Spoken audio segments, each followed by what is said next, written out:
Hey everyone! In this video, I'm going to show you how to fix a TradingView chart that isn't moving or updating, which is one of the most common issues traders face in 2026. Let's get into it. First, perform a hard refresh. Often, the chart isn't moving because the WebSocket connection, the pipe that sends data to your screen, has timed out or stalled.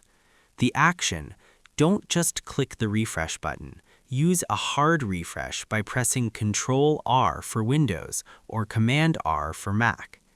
The result: this clears the temporary session data and forces TradingView to re-establish a fresh connection with the data servers. In many cases, the price will start ticking instantly after the reload. Next, check your market data status.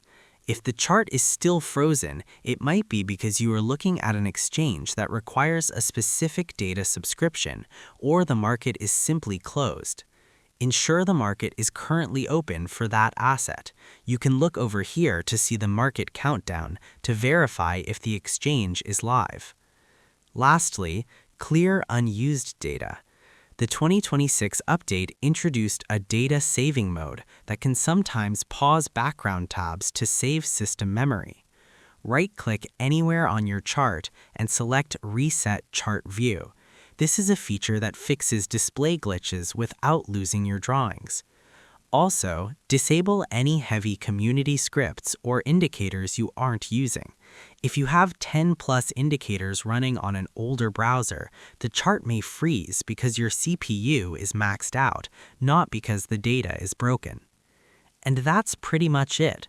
To fix a frozen TradingView chart in 2026, start with a hard refresh, verify that you aren't looking at closed assets, and use the new Reset Chart View feature to reset the rendering.